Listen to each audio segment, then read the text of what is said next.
Bom dia, meus irmãos. A paz do Senhor Jesus, amém? Pode sentar em nome de Jesus.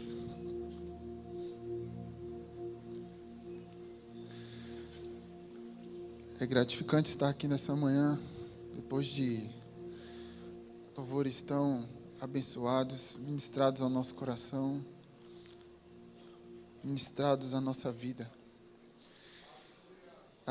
Queria começar, não seria diferente, agradecer ao Senhor por essa oportunidade de estarmos aqui, louvando e adorando ao Senhor nesse culto. Ele tem sido o foco principal, Ele. Como foi cantado nessa manhã, de uma coisa que eu sei, é que eu sou um privilegiado de estar aqui, como você também é. O Evangelho, a graça, a preciosidade daquele que recebe a nossa adoração, o alvo da nossa adoração, é algo de ser muito superestimado, porque o Senhor, Ele é de fato bom. Eu queria agradecer também aos meus pastores, pastor Isaías, pastora Raquel, e agradecer também ao meu pastor Mateus, pastora Ruth, a todos os pastores que estão aqui, agradecer pela oportunidade. Agradecer também a minha família que está ali. A pequenininha não quis ir para o Kids hoje, que ela falou, papai vai pregar, então hoje eu vou lá ouvir. Eu tenho que ter paciência comigo, né, irmão? Em casa é assim, e na igreja tem que ser também, tem que ter um pouco de paciência. E eu vou pedir para você também, nessa manhã, um pouco de paciência, porque aquilo que o Senhor tem para falar conosco, é algo muito precioso e que eu quero pedir paciência para você me ouvir nessa manhã, amém? Vamos lá, então, para o texto da palavra de Deus em nome de Jesus. Está lá em Lucas, capítulo 1, do verso 1 ao verso 4. Eu vou ler aqui, se você puder me acompanhar. Vamos lá. Visto que, Lucas 1 diz assim, visto que muitos houve que empreenderam a narração coordenada dos fatos que entre nós se realizaram, conforme nos transmitiram os que desde o princípio foram deles testemunhas oculares e ministros da palavra. Igualmente a mim, me pareceu bem, depois de acurada investigação de tudo desde sua origem, dar-te por escrito, excelentíssimo Teófilo, uma exposição em ordem, para que tenhas plena certeza das verdades em que foste instruído. O que muitas pessoas não entendem sobre a questão do Evangelho de Lucas é que o Evangelho de Lucas ele é fruto de uma investigação. Lucas, ele ouve o Evangelho de Paulo e vai atrás de evidências sobre aquilo que aconteceu ou que Paulo tinha revelado a ele. Eu coloquei o título dessa mensagem aqui de evidências, mas não é a música não, é as evidências que, tem irmão aí que já colocou, não é essa música aí não, irmão, em nome de Jesus, viu? O Evangelho, depois que Paulo, ele conhece Lucas e ministra sobre a vida de Lucas, o Evangelho de Cristo, Paulo, ele traz algumas evidências sobre aquilo que ele tinha vivido com Cristo e com os apóstolos. E é interessante que Lucas, ele sai para investigar. Não, vamos lá então, se esse camarada está me dizendo todas essas coisas, eu vou atrás e eu vou investigar. E o Evangelho de Lucas é um dos 3 evangelhos que nós chamamos de evangelhos sinóticos, que tem a mesma base, a mesma mensagem, porém de óticas diferentes, né? Mateus, ele escreve para o judeu, Marcos, ele escreve para o romano, e Lucas, ele escreve para o povo gentio. É como se fosse uma pesquisa minuciosa, como o próprio texto diz. Provavelmente, antes de escrever o Evangelho que chamamos pelo seu nome, ele teve um encontro com o Senhor Jesus e com um Senhor chamado Paulo. Então ele começa, nessa viagem de Paulo vai pregar aos romanos, provavelmente, alguns historiadores dizem que eles se encontraram em Troade, e ele começa a compreender um pouco mais sobre o Evangelho de Cristo, e como isso é fundamental. Como é fundamental a gente entender o Evangelho, e não só entender, mas ir atrás das evidências que o Evangelho nos proporciona. Porque muitas das vezes nós entramos na igreja, nós ouvimos a palavra, nós entendemos tudo, nós sabemos que Deus é bom, mas nós não temos base sólida. O que Lucas queria era acabar com as dúvidas no seu coração. E talvez você tenha entrado aqui nessa manhã cheio de dúvida, assim como um dia eu entrei também dentro da igreja cheio de dúvidas. Mas Lucas não se permite parar ou determinar por suas dúvidas. Ele vai atrás das evidências. Ele vai atrás daquilo que vai, de fato, preencher a sua vida. E quando Lucas começa esse texto, ele começa a escrever ele menciona um rapaz chamado aqui Teófilo. E a tradição diz que Teófilo era um camarada, era um título honorário, né, da igreja, né? Ele dizia que era um judeu de Alexandria. Outros vão dizer que Teófilo era um oficial romano que estava iniciando seus ensinamentos no Evangelho. Outros estudiosos vão indicar que Teófilo é uma comunidade de pessoas que estava esperando e querendo saber mais sobre o Evangelho de Cristo. Outros estudiosos vão dizer também que relatam que Teófilo poderia ser até um advogado de Paulo durante seu processo da prisão em Roma. E o que significa Teófilo? Só para mim fazer uma alusão daquilo que eu estou comentando com os irmãos. Teófilo significa Theos, Deus, e Filo significa amigo ou amado de Deus. O que isso quer dizer? Teófilo quer dizer amigo ou amado de Deus. Por isso que existem tantas posições referente a essa questão da carta de Lucas a Teófilo, ou a igreja dos gentios. As pessoas provavelmente tentam entender que Teófilo era uma pessoa, outros dizem que Teófilo era uma comunidade cristã, no qual Lucas estava tentando ministrar e buscar evidências sobre aquilo que Paulo ministrava, que os apóstolos ministravam, que Pedro já tinha provavelmente passado lá, que Paulo já tinha passado lá, que ouviram de João, e por aí vai. Então, Lucas, ele, como médico da época e amigo de Paulo, ele, vou buscar evidências sobre isso. E que muitas pessoas provavelmente não sabem é que o Evangelho de Cristo, na academia, nós utilizamos alguns critérios para avaliar um texto ou avaliar um livro. Aquilo que foi colocado na Bíblia não foi colocado, como muita gente usa como base para refutar a Bíblia. Foi escrito por um monte de gente. Foi não sei quantos autores, e cada um de uma época diferente. Mas a ideia é você evidenciar que aquele texto realmente é um texto original, é um texto verificado, é um texto que você pode confiar. Porque, irmãos, hoje nós estamos na era da internet. Aconteceu esses dias um bombardeio, ou foi ontem, se não tiver. Está uma guerra entre Israel e Irã. Todo mundo já sabe. A gente, provavelmente, lá atrás, a gente ia saber só depois que chegasse a carta, depois de uns 2 meses, provavelmente. Depois dos meses chegava. Então, a escrita naquela época era a forma de ser evidenciado aquilo que acontecia na redondeza, ou aquilo que acontecia de fato na história da humanidade. Eles escreviam. É de uns 20 anos para cá, dos 25 anos para cá, que a internet chega, que a gente filma, que a gente manda no Instagram, a gente manda no Facebook, esse culto está acontecendo online, mas naquela época não existia isso. Então é importante a gente entender que naquela época não tinha vídeo. É a primeira coisa que você precisa colocar na sua cabeça. Então, ou você pega a escritura, estuda, detalha e evidencia tudo que está aqui, ou você vai ficar a ver navios. Amém?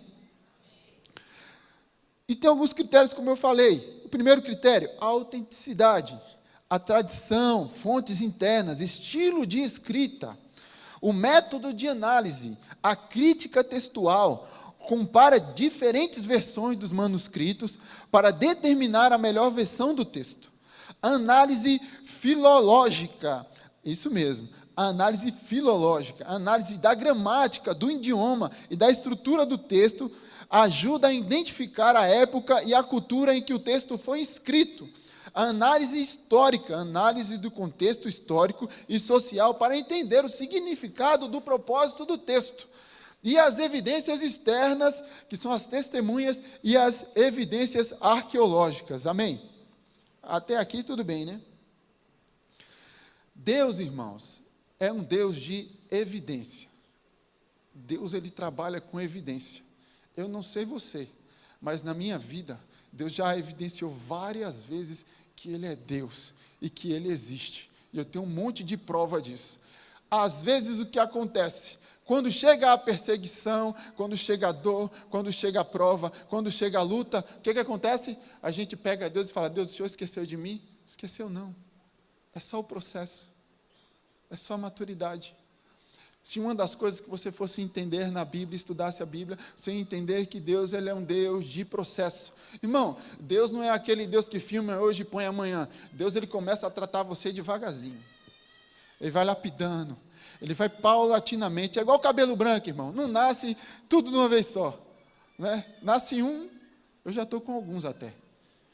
Nasce um, depois nasce outro, depois nasce outro. Daqui a pouco você está com a cabeça toda branca e você nem percebeu. É a mesma coisa com o Senhor. Nós estávamos no PG esses dias, nós estávamos comentando numa noite fria, e Deus abençoe os irmãos que foram naquele dia no PG. Porque nós começamos a comentar, e a gente estava falando sobre o tratamento do Espírito Santo sobre as nossas vidas. E uma das nossas irmãs no PG, ela chega e fala assim, meu Deus, tem hora que uma pessoa chega e me refuta, e eu olho para mim e falo, meu Deus, essa não sou eu. Eu falei, isso é o Espírito Santo, irmão.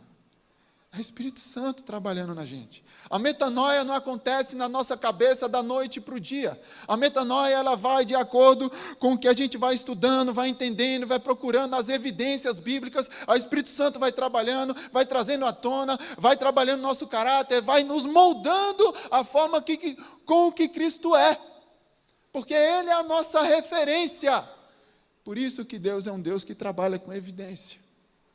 Certa feita eu estava orando ao Senhor e eu falei, Deus, e eu estava muito angustiado porque Deus tinha levado meu pai, e eu falei para Deus, Deus, como assim o Senhor fez isso? Daí Deus começou a me dar evidência. Ele olhou para mim, Deus olhou no meu coração e falou assim, olha, quem mudou o seu pai? Foi você? Você lembra como ele era? Você lembra o que ele fazia? Cícero, levanta, meu filho. Quem mudou ele fui eu, quem fez foi eu, foi o meu Espírito Santo. Você abraçava o seu pai por causa de mim, ele estudava a Bíblia por causa de mim. Fui eu que transformei a vida dele, o caráter dele. Agora você está me dizendo, quem sou eu? Evidência! Porque muitas das vezes a gente quer Deus como um super-herói, que apareça todas as manhãs gritando, eu sou Deus, se curva todo mundo, se dobra o joelho. Irmão, se tem uma coisa que Deus não tem, irmão, é orgulho, é soberba. Sabe por quê? Porque Ele é Deus. É simples. Se você adorar, Ele é Deus. Se você não adorar, Deus também. Se os anjos não adorarem, Deus. Se tudo está dando certo na sua vida, Ele continua sendo Deus. E se tudo está dando errado, Ele é Deus também. Se você está no processo, Ele está no trono, irmão, governando. Se você não está no processo, Ele continua lá no trono, governando.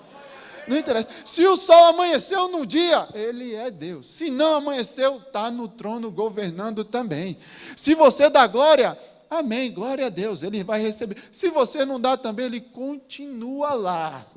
Do mesmo jeito, intocável, irrepreensível, continuar dando e fazendo com que a sua graça seja conhecida a todos. Ele continua lá no trono sentado, governando o universo. Coisa besta que ele faz, governa o universo. Molezinha. E ainda escuta a minha e a sua oração. Nós ainda estávamos falando no PG, é um testemunho forte, irmão. Olha, se você não vai para o PG, irmão, vai. Vai. Em nome de Jesus. E nós estávamos ainda comentando, a gente conversando, e eu disse para uma das irmãs, eu falei assim, olha, irmã, o que eu acho interessante em Deus, é que apesar de tudo que Ele faz e que Ele é, Ele se importa com você no detalhe. Que coisa espetacular. Irmão, a mulher de Samaria, Irmão, Jesus ele fala assim para os discípulos, vamos passar em Samaria? Não, ele fala assim, é necessário que eu passe lá em Samaria, para encontrar com uma mulher. Ele não ia encontrar com a multidão igual está aqui. Ele falou, não, eu só vou passar lá porque eu vou encontrar uma pessoa. Era uma pessoa que ele queria encontrar, e detalhe, sozinho. O relacionamento de Deus, irmão, ele nesse ponto ele é individualista, ele quer se relacionar com você, só você e ele. Então, em nome de Jesus, se relacione com o Senhor. Existe uma grande dificuldade em nós, criaturas, entender quem de fato Deus é e como Ele se manifesta. A gente provavelmente vai passar a eternidade tentando entender quem Deus é.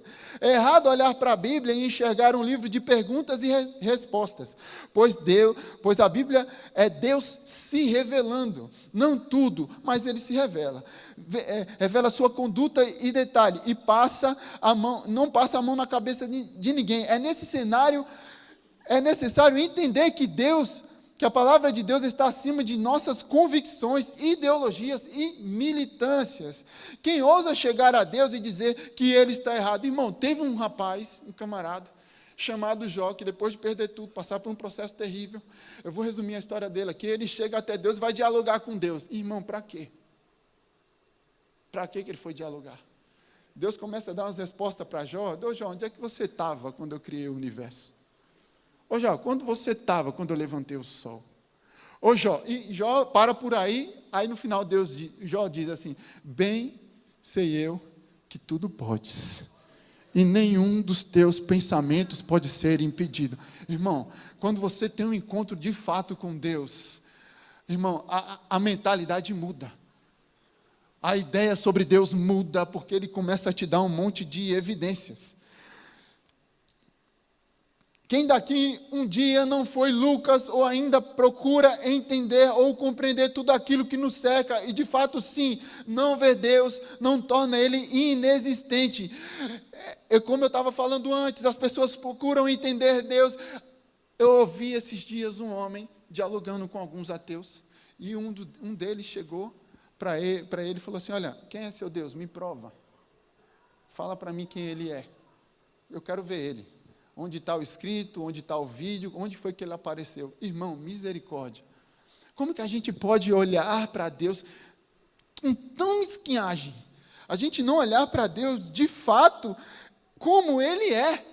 De fato quem o Senhor é e como Ele trabalha nas nossas vidas.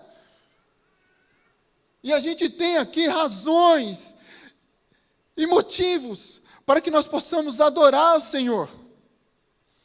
Mais do que uma pesquisa, queremos respostas para os dilemas da vida. E talvez eram essas respostas que Lucas também estava procurando. Porque também existem homens, pensadores e escritores que, inspirados pelo Espírito Santo, vieram a perceber as assinaturas de Deus no contemplar da sua criação. Eu vou citar alguns aqui. Salmos vai dizer assim, Salmo 19, 1, 2. Os céus declaram a glória de Deus, e o firmamento anuncia a obra das suas mãos. Um dia faz declaração a outro dia, e uma noite mostra sabedoria a outra noite. Neemias 9,6 vai dizer assim, bendito seja o teu nome glorioso, a tua grandeza está em cima de toda a expressão de louvor. Só tu és o Senhor, fizestes os céus e os mais altos céus, e tudo que neles há, a terra e tudo que nele existe, os mares e tudo que nele existe. Tu deste vida a todos os seres, e os exércitos dos céus te adoram. Evidência. Eu estava vendo um estudo, e eu não me recordo agora quantas evidências, mas se eu não estiver enganado, que são 122 fatores que precisam estar bem ajustados para que haja vida na Terra. E o povo quer ir morar em Marte. São 122 características, se não me falha a memória, que precisam: o oxigênio, o hidrogênio, o sol, a distância do sol, a distância da terra, o calor, o frio, enfim, tudo para que haja vida na terra. Irmão, tudo milimetricamente calculado. E a ciência colabora com essas evidências, eu vou dizer para você aqui. O renomado cientista Luiz Pastor vai dizer assim, um pouco de ciência nos afasta de Deus, muito nos aproxima. O cientista Isaac Newton disse: a gravidade explica os movimentos dos planetas, mas não pode explicar quem colocou os planetas em movimento. A gravidade explica o movimento. A gravidade explica o movimento dos planetas, mas não pode explicar quem colocou os planetas em movimento. Deus governa todas as coisas e sabe que é ou o que é que pode ser feito. O cosmólogo Michael Heller, invariavelmente eu pergunto como as pessoas educadas podem ser tão cegas para não ver que a ciência não faz nada além de explorar a criação de Deus. O psiquiatra e escritor Augusto Cury vai dizer na série O Mestre dos Mestres a seguinte frase: é impossível Jesus ter sido criado por uma mente humana, pois a dele sempre transcendia a psique da humanidade. É impossível que a gente não entenda que Deus está trabalhando e que Deus ele age no nosso meio. Ele age na nossa alma, age na nossa vida. E, irmãos, por fim, Lucas termina a sua pesquisa. Ele vai atrás das evidências e ele as acha. Ele acha evidências sobre quem Deus é. Ele acha as evidências de como tudo aquilo foi escrito, dos encontros, dos milagres. E ele começa a explorar esse cenário. E é interessante que, se você olhar para o Evangelho de Lucas e compreender que esse Evangelho foi escrito através de uma pesquisa. O camarada não estava ouvindo alguém falar e começou a escrever. Não, ele foi atrás das evidências. E é muito difícil hoje você colocar pessoas no cenário cristão do jeito que as formas estão, porque a gente quer tudo muito fácil. A gente quer com que o Evangelho, a gente abra a Bíblia aqui, ou venha no domingo, entenda sobre Deus e glória a Deus por isso. A gente vem e ouve aqui a palavra de Deus e para por aqui. Não! Nós como cristãos não temos que nos contentar apenas com um culto de domingo. A gente precisa buscar mais, querer mais, ser cheio mais, querer mais de Deus e saber mais quem Ele é, porque isso muda tudo. Isso muda tudo. Muda o nosso jeito de agir, o nosso jeito de falar, a nossa conduta, o nosso andar, o nosso voltar, o que a gente vai fazer quando alguém te fecha no trânsito. Meu Deus. Tem horas que eu olho assim e falo: Jesus, se não fosse o Senhor, esse carro aí já era. Essa moto aí ia para o espaço. Mas esses dias, eu estava andando na estrada, o camarada estava do meu lado direito, não deu certo e entrou na minha frente. Entrou na rua. Eu olhei assim, cruzei o braço, falei: Jesus, eu sei que foi o Senhor. Eu sei. Como já dizia, esqueci o nome dele agora. Spurgeon. Ele dizia assim, quando eu me batizei nas águas, eu pensei que o velho homem tinha morrido. Mas eu descobri que o desgraçado sabia nadar. Todo dia você dá risada. Todo dia. Todo dia a gente tem que estar matando o velho homem. Todo dia a gente tem que buscar do Senhor para que a gente compreenda aquilo que Ele quer sobre nós. E antes de sair para a investigação, imagino Paulo dando evidências. Já imaginou? Alguns historiadores dizem que Paulo já estava na prisão, muitas das vezes açoitado, e não conseguia escrever. E Lucas escrevia, né? E às vezes ele na prisão ele não podia ter acesso a essas coisas. Então, Lucas escrevia aquilo que Paulo falava. Então, quando Lucas entrava na cela, imagina Paulo chegando lá e revelando a Lucas. 2 Coríntios 12. Eu conheço um homem em Cristo que há 14 anos foi arrebatado ao paraíso, que num corpo ou fora do corpo, não sei, Deus o sabe, mas que foi levado até o terceiro céu, que ouviu palavras inefáveis, que não é lícito o homem ouvir. Agora imagina você como escritor escrevendo isso, olhando aquele senhorzinho, olhando para ele e dizendo: olha, esse senhor aí, glória a Deus pela sua vida, viu, Paulo?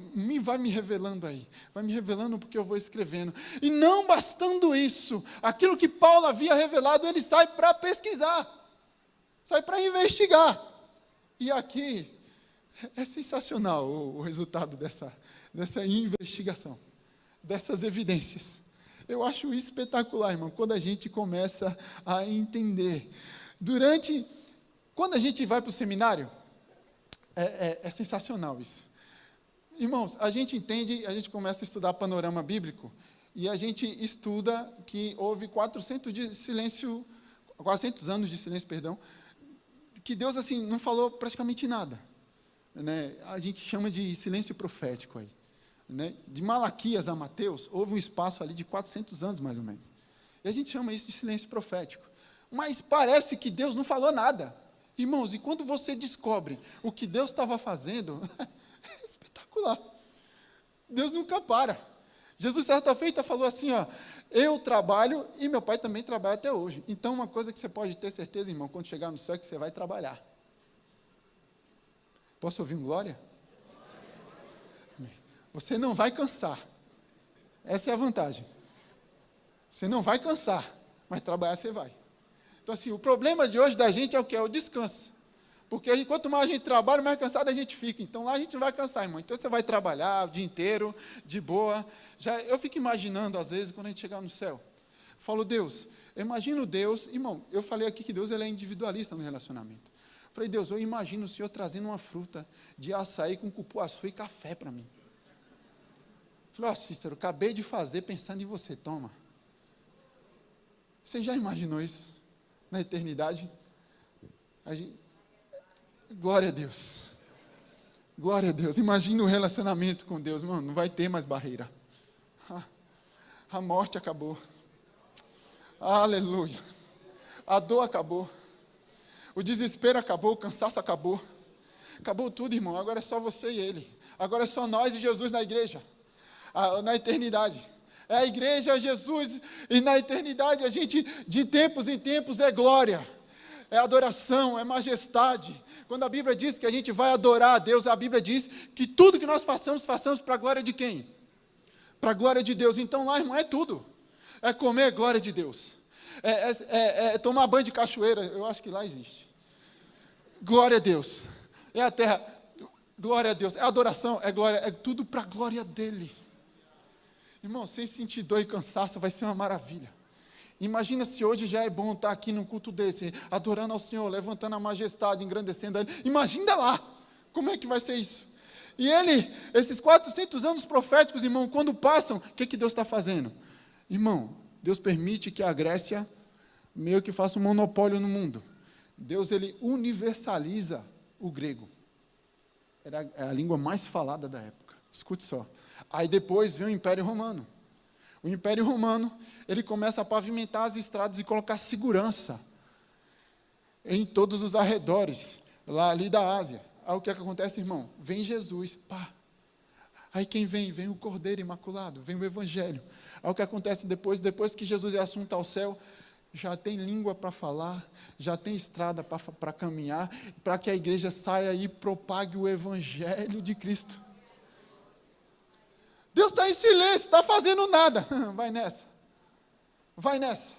Só porque você não está enxergando nada, não quer dizer que Deus não esteja fazendo. Aliás, Ele não precisa dar satisfação, tá? Mas Ele está fazendo. Amém? E é interessante que quando ele termina essa pesquisa, ele começa no versículo 1, no capítulo 1, verso 3 e 4, ele diz assim, ó, eu pessoalmente, ô Teófilo, investiguei tudo em minúcias. Ele investigou a partir da origem e decidi escrever-te um relato ordenado, ó excelentíssimo Teófilo. E isso para que tenhas plena certeza das verdades que a ti foram ministradas. E Lucas termina, irmão. Glória a Deus. Lucas, capítulo 24, do verso 1 ao verso 6. No primeiro dia da semana. Não, coloca aqui, irmão, em nome de Jesus. Coloca aqui, por favor. Lucas 24, 1, para que a igreja, para a gente ler junto. Olha o que ele finaliza, a investigação de Lucas. No primeiro dia da semana, logo ao raiar da aurora, as mulheres, aleluia, levaram ao sepulcro as especiarias aromáticas que haviam preparado e encontraram removida a pedra do sepulcro. Todavia, quando entraram, não mais acharam o corpo de Jesus, o Senhor. Ficaram pasmas, sem saber o que fazer. De repente, 2 homens com roupas que reluziam com a luz do sol se colocaram ao lado delas.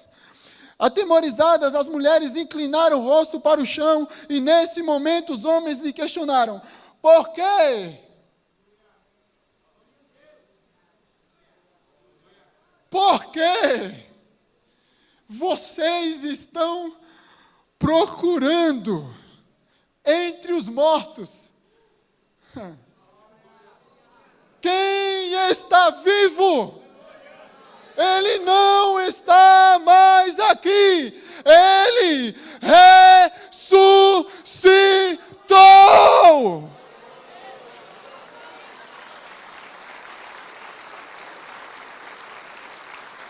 Lucas conclui a sua investigação. Jesus não está morto. O sepulcro está vazio. Ele ressuscitou. Agora a grande questão que nós temos que levantar é: como que está esse Jesus aí no seu coração? Será que ele de fato ressuscitou? E para encerrar, eu quero encerrar com a fala de Paulo em 1 Coríntios 15, do 12 ao 19, que conclui dizendo: ora, se tem sido proclamado que Cristo ressuscitou dentre os mortos, como é possível que alguns dentre vós afirmais que não existe ressurreição dos mortos? Então, se não há ressurreição dos mortos, nem mesmo Cristo ressuscitou. E se Cristo não ressuscitou, é inútil a nossa pregação. Como igualmente é improdutiva a vossa fé.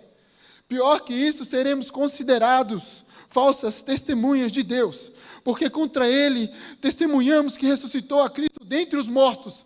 Todavia, se é verdade que os mortos não ressuscitaram, então ele também não ressuscitou a Cristo. Porquanto, se os mortos não ressuscitaram, nem o próprio Cristo foi ressuscitado. E se Cristo não ressuscitou, a vossa fé para nada serve. E continuais a viver em vossos pecados. Sendo assim, também os que dormiram em Cristo estão perdidos. Ora, se a nossa esperança em Cristo se restringe apenas a esta vida, somos os mais miseráveis dos homens. E o meu conselho para você nessa manhã é: faça igual Lucas. Investigue. Busque. Trabalhe nisso. Porque eu tenho certeza que o Senhor vai trazer coisas grandes para você, ao seu coração. Que Deus os abençoe em nome de Jesus.